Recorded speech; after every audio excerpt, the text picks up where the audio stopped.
spirituality will get you the best woman, not the most women. A lot of men have misconceptions that as you self-improve, that you'll get more women or you'll get more female attention. You might get attention, but you won't actually find a genuine divine union. It's very rare. In a sense that most women, they're actually obsessed with material life. In a sense that they love pain. They love the cycle of, okay, that's why they love men that don't care about them, right? Because they love having a problem to complain about and then the feeling of it getting solved. And that's the most people in this world, that's why they don't seek sages, that's why they don't seek the truth truly, even there's fake spiritual people, because they would rather the nonsense than the final solution. And that's most people. Let the fools be as they are. But you have to realize that as you get further along on the spiritual path, you'll actually scare away demons. You'll scare away weak people. And it's actually your greatest gift. There was a story about Ram, and this woman thought he was so beautiful, and she thought he was, just so amazing. He was a sage. But she also wanted to destroy him. She wanted to set him up, to destroy him for her brother Ravana. And what people don't realize is that when you are amazing, people think, oh, people will just love you. Actually, no, they crucified Jesus. When you're loving, when your vibration is powerful, demons will want to destroy you, and they'll actually want to run away from you. Krishna in the Bhagavad Gita said that the demoniac are the ones who are attracted to the impermanent. That is women who are attracted to abuse, attracted to men who don't care about them and stuff like that, or just attracted to men for impermanent things such as money and stuff like that. That's most women. Most women won't even marry somebody unless they have a certain amount, right? But Shiva, you used to see, there was a beautiful story how Parvati asked Shiva, well, do you have a house? He said no. He didn't even have a house, and she still married him. So you have to realize that a true woman won't care about your material items. She'll care about the true you, your authentic, pure being. She won't care about what you can provide for her. She'll care about how you are. And this is a genderless video, but I am talking in these terms because it mostly happens to men. Use your common sense. I'm not being sexist. It's just, use your common sense. But know it's genderless at the same time. But so you'll notice that a lot of women will try to trick you into thinking, oh, you have to be certain this way or that way to be a real man. But then you'll hear how Shiva was an aesthetic. He was a renunciate, and his wife used to be in beautiful, extravagant dresses, right? And she didn't care about how he looked. She cared about the God inside of him, because Parvati was one of Shiva's devotees. So you'll find that even women who are into spirituality, they aren't really into killing their ego. They're into maybe some witchcraft nonsense or some tarot nonsense. But when it comes to actually killing their ego, they're not really ready for that. So you'll find that people will actually be intimidated by you. The greater you go along the path, the rarer the woman will be able to even understand you. Like, I remember I was having this one conversation with a woman, right? And she was saying, she even said to me, she was like, I literally cannot speak to you because you're too intelligent. I was like, you know how some women will try to mess with you, or some people will try to mess with you but I was like asking, are you messing with me? She's like, no, literally, I cannot have a conversation with you, you're too intelligent. And that's what I'm saying, it's like when you get greater, you can't just have anybody, you know what I'm saying? That's why Ram had such a wonderful wife, Sita. He didn't even expect Sita to come with him in the forest, but she was willing to go with him. You think Ram could just have any woman? He can't just have any woman. He has the best woman. There's a difference. You see, a lot of people think quantity equals quality. No. And this is the beauty of the sage, is that because he's so beyond material life, because he's so beyond superficiality, he also attracts a wife that's beyond superficiality. So you have to be a true devotee of the sages and wisdom, and understand that, as Sage Siddharmeswar said, the worldly man, he loves his wife. He only worships her, while the wise man loves his guru, the true devotee.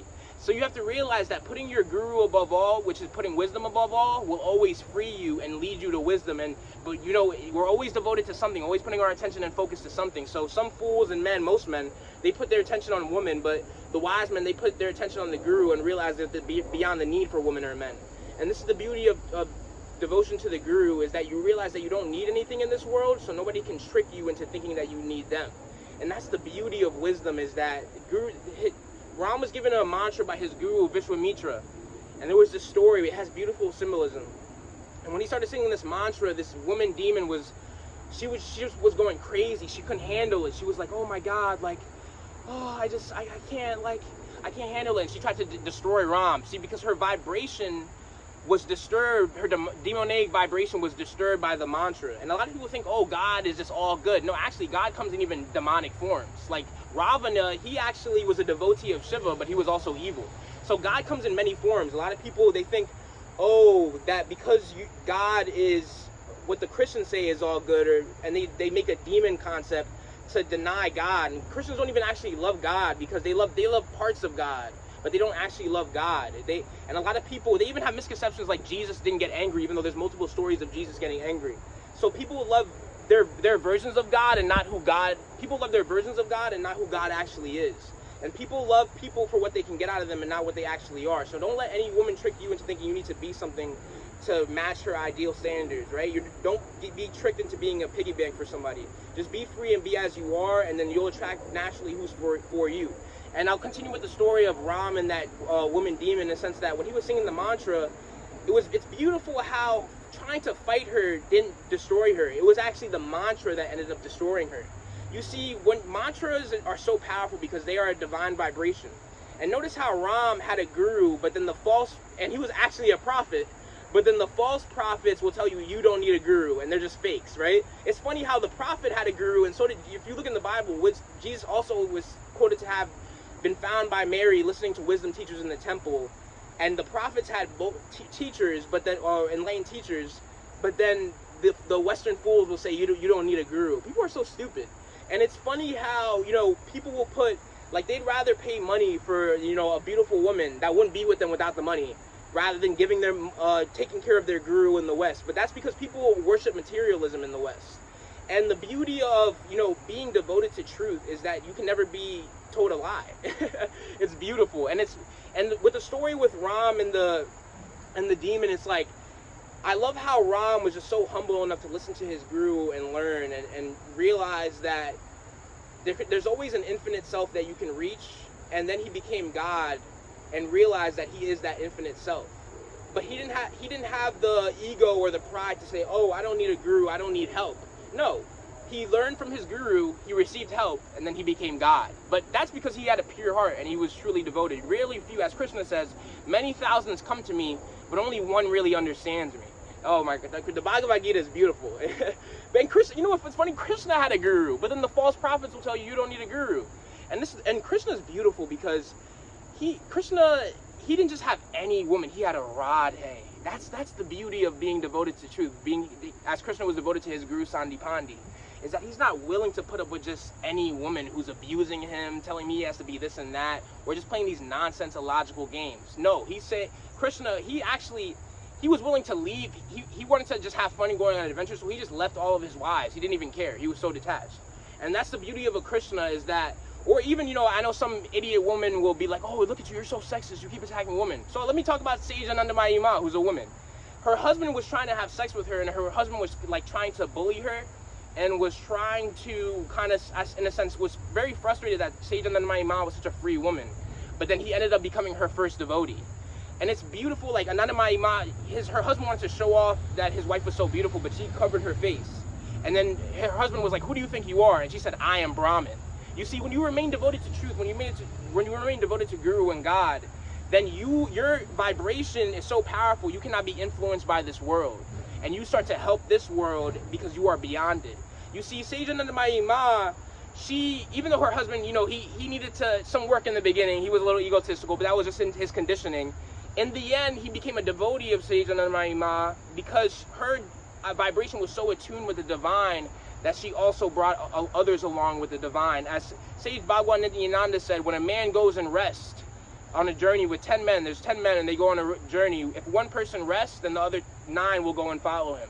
So this is the beauty of devotion, is that, and I'm not saying, because a lot of people come to me, they're like, oh, how do I do the same thing you're doing? Well, I didn't try to do what I'm doing. You know what I'm saying?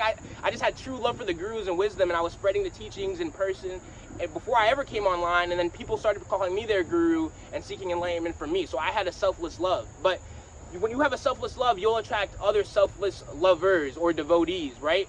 In a sense that, as Mihir Baba called it, his devotees, his lovers, in a sense that you'll attract true love, and it's not about sex, it's about love beyond the need of wanting something from somebody. It's a equal exchange naturally. You don't even have to you'll notice that when you are really finding the one, there won't really be any problems. It'll all go smoothly. But when it's not the one, which there can be multiple ones. Like I always say that, like, somebody can be one of your ones. You know what I mean? Don't get caught up in one woman or one man. it's not about sex, it's about divine love. And not that sex can't be included in divine love, but sex is in the forefront. Money is in the forefront, you know? And this is the beauty of Meher Baba, is that because he was so one with the divine, he attracted devotees or lovers that didn't want anything from him. They just wanted to give to him because he was giving so much to them. And that's the beauty of Meher Baba, Sage Meher Baba, is that you should see, like, he had a bunch of, like, his woman mandali was what he called them, or his woman devotees. Is like they loved him. You know what I'm saying? They didn't love men that, like, were abusing them, or like Western women do, or they didn't love people who were treating them like garbage and then tried to use Meher Baba. You know, like, you know how a lot of women, they'll try to use nice guys? No, those women wanted to take care of the guy who was nice to them. And that's rare, you know what I'm saying? A lot of people, they try to abuse nice people, take from them, and then give to people who are taking from them.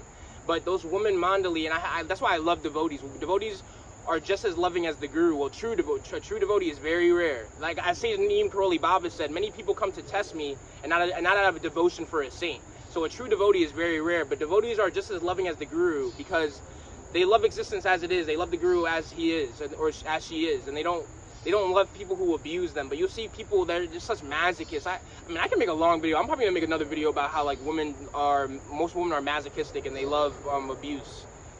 Notice how Sajananda Ma was brave enough to stick up to her husband. She didn't even have sex with him her whole life. And I'm not saying that an enlightened woman has to not have sex with her husband, but, like, most women can't even leave men who abuse them.